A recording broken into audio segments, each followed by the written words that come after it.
राजसमंद तहसील के गचालो का गुड़ा गांव में देवनारायण मंदिर में चल रहे 3 दिवसीय प्राण प्रतिष्ठा समारोह संपन्न हो चुका है।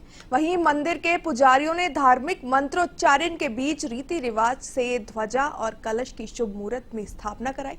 इससे पहले 3 दिवसीय धार्मिक आयोजन में कलश यात्रा, बिंदोरी, रात्रि जागरण, भजन संध्या, हवन और पूर्णाहुति जैसे धार्मिक अनुष्ठान किए गए। रात्रि जागरण और भजन संध्या में प्रदेश के विख्यात कलाकारों ने अपनी प्रस्तुतियां दी है। आपको बता दें, इसके बाद शुभ मुहूर्त में मंदिर और कलश और ध्वज चढ़ाई गई, जिसके साथ ही विधि विधान से धार्मिक आयोजन संपन्न हो पाए। वहीं इस आयोजन में बड़ी संख्या में श्रद्धालुओं ने शिरकत की।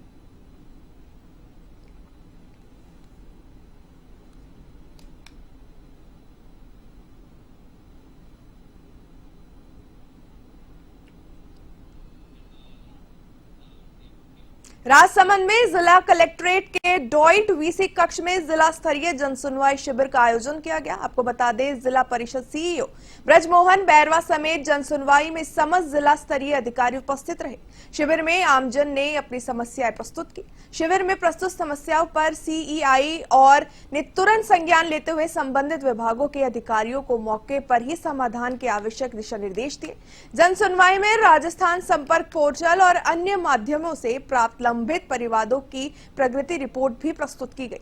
प्रशासन ने ये आश्वासन दिया है कि जनसुनवाई के दौरान प्राप्त सभी शिकायतों का निस्तारण समयबद्ध तरीके से किया जाएगा।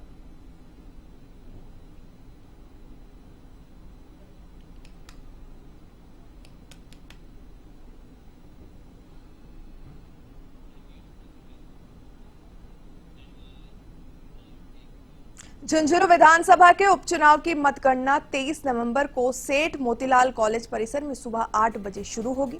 आपको बता दें, उपखंड अधिकारी हवाई सिंह यादव ने जानकारी देते हुए बताया है कि सेठ मोतीलाल कॉलेज परिसर में पहले पोस्टल बैलेट महापत्रों की मतगणना की जाएगी। उसके बाद 12 राउंड टेबल्स पर 22 राउंड में झुंझुनू विधानसभा में उपचुनाव की संपूर्ण मतगणना की जाएगी।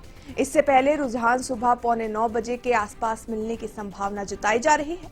अधिकारी ने और बताया कि मतगणना की सभी तैयारियां पूरी कर ली गई है। साथ ही सूचना केंद्र में मतगणना के लिए चुनाव पर्यवेक्षक के निर्देशन में मतगणना कर्मियों को परीक्षण भी किया गया।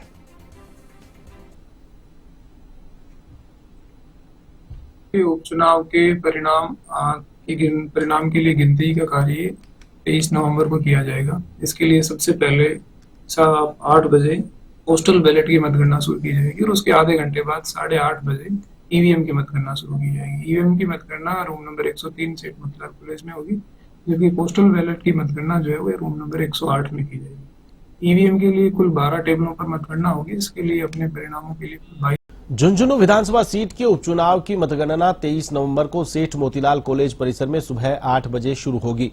उपखंड अधिकारी हवाई सिंह यादव ने जानकारी देते हुए बताया कि सेठ मोतीलाल कॉलेज परिसर में पहले पोस्टल बैलेट मतपत्रों की मतगणना शुरू की जाएगी। उसके बाद 12 राउंड टेबल्स पर 22 राउंड में झुंझुनू विधानसभा सीट के लिए उपचुनाव की मतगणना संपन्न होगी।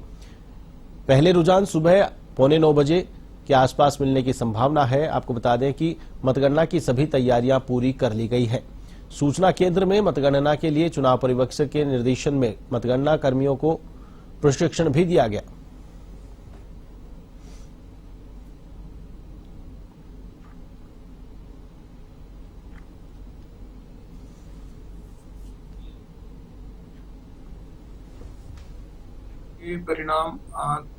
परिणाम के लिए गिनती का कार्य 23 नवंबर को किया जाएगा। इसके लिए सबसे पहले 8 बजे पोस्टल बैलेट की मतगणना शुरू की जाएगी और उसके आधे घंटे बाद 8:30 बजे ईवीएम की मतगणना शुरू की जाएगी। ईवीएम की मतगणना रूम नंबर 103 सेठ मोतीलाल कॉलेज में होगी, जबकि पोस्टल बैलेट की मतगणना जो है वो रूम नंबर 108 में की जाएगी। ईवीएम के लिए कुल 12 टेबलों पर मतगणना होगी। इसके लिए अपने परिणामों के झुंझुनू में पॉक्सो कोर्ट ने नाबालिग से दुष्कर्म के मामले में दोषी को 20 साल के कठोर कारावास और 80,000 रुपए के जुर्माने की सजा सुनाई है। जुर्माना न भरने पर आरोपी को 2 साल अतिरिक्त कारावास की सजा सुनाई गई है। सुनवाई के दौरान अभियोजन पक्ष के 12 गवाह और 26 दस्तावेज पेश किए गए। दोनों पक्षों की दलीलें सुनने के बाद न्यायालय ने आरोपी को दोषी करार दिया।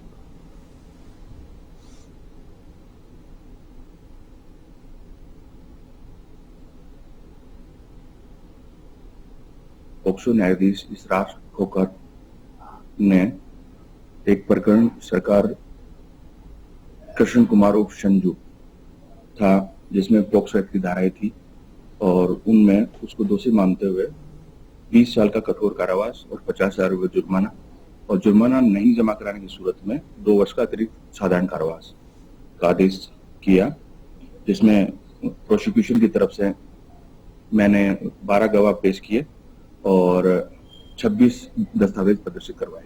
उन पे विश्वास करते हुए माननीय न्यायालय आने वाले अबूझ सावों में होने वाले बाल विवाहों की रोकथाम के लिए राजसमंद के जतन संस्थान द्वारा चलाए गए विशेष अभियान के तहत जिले की विभिन्न किशोरी बालिकाओं को बतौर वॉलेंटियर ट्रेनिंग दी जा रही है, ताकि ये बालिका समाज में छिपछिपाकर होने वाले बाल विवाह की रोकथाम में सहायक साबित हो सके। इस अभियान के लिए किशोरियों को कानूनी जानकारी जतन संस्था की ओर से खमनोर ब्लॉक की किशोरियों के प्रतिनिधिमंडल को राजसमंद एसपी कार्यालय का निरीक्षण भी करवाया गया। इस टीम में राज्य स्तर पर बाल विवाह विरोधी कानून का प्रतिनिधित्व कर रही विनीता नागदा भी शामिल हुई।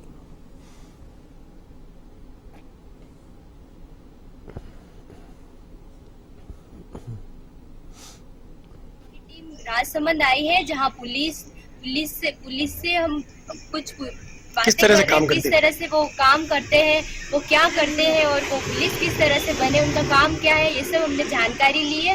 और आम पब्लिक के लिए किस तरह से, और हम पब्लिक के लिए किस तरह से क्या काम कर सकते हैं, उनकी कैसे मदद कर सकते हैं, उसके बारे में हमने जानकारी ली। कोई भी अपने गांव में या स्थान पे या स्कूल के साथ या गांव कहीं भी उनके साथ कोई मानहानि होती है तो उसके बारे में समझकर बात कर सके, किस तरह अपनी बात रख सके, उसके लिए हम आज एक विजिट के रूप में यहाँ पे संगोष्ठी के रूप में इनको जोड़ रहे हैं। किस किस विभाग का निरीक्षण कर, जिला विधि सेवा प्राधिकरण के साथ, कृषि विभाग के साथ, CWC के साथ और अन्य कुछ शैक्षणिक प्रमाण के साथ हम किशोरों को कुछ मंच दिलाने। झालावाड़ के चौमेला में नॉन ट्रेड सीमेंट एसोसिएशन ने जिला कलेक्टर के नाम उपखंड अधिकारी को ज्ञापन सौंपा। ज्ञापन में चौमेला गंगधार क्षेत्र में बड़े पैमाने पर नॉन ट्रेड सीमेंट को विक्रय करने के आरोप लगाते हुए विरोध जताया है। साथ ही ऐसे लोगों को चिन्हित कर उन पर कार्रवाई करने की बात कही गई है। इस दौरान शरद अग्रवाल, शुभम गुप्ता सहित कई लोग मौजूद थे।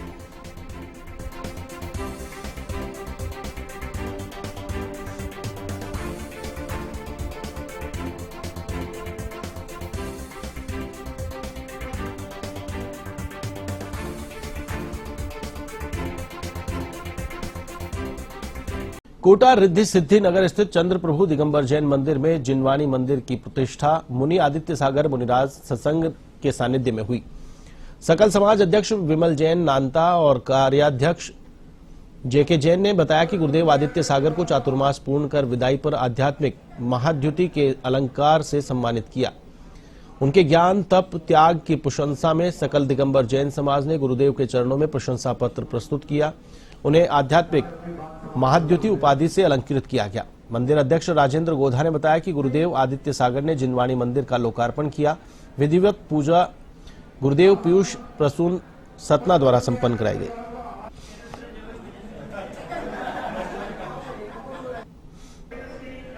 महाराष्ट्र के प्रवचन के पश्चात सकल दिगंबर जैन समाज द्वारा महाराष्ट्र 108 स्वसमय की श्री आदित्य सागर जी को आध्यात्मिक महाद्युति की उपाधि से अलंकृत किया गया।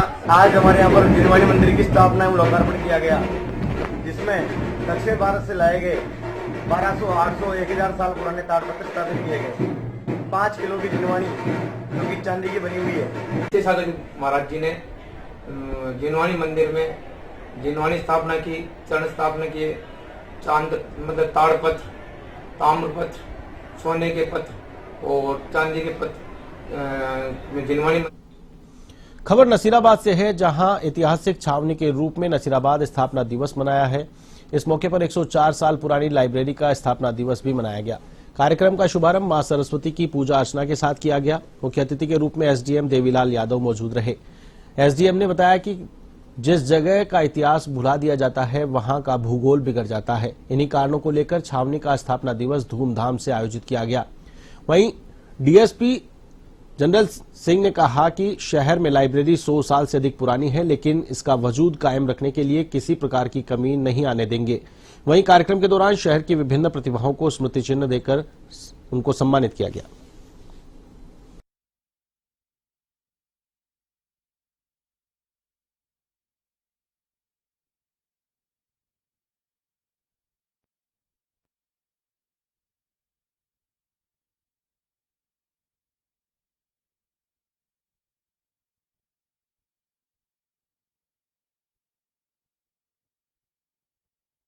बूंदी जिले के केशवरायपाटन में बूंदी उत्सव के साथ भव्य शोभा यात्रा का आयोजन किया गया।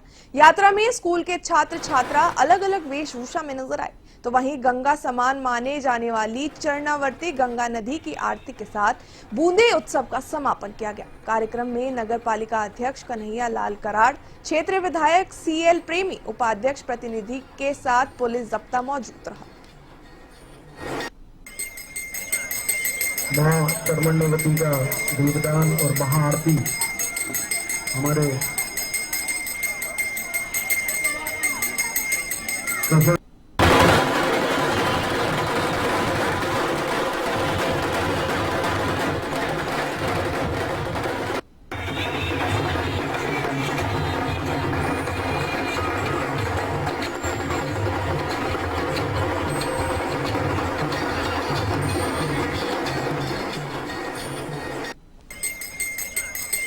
मां कर्मण्यवती का दीपदान।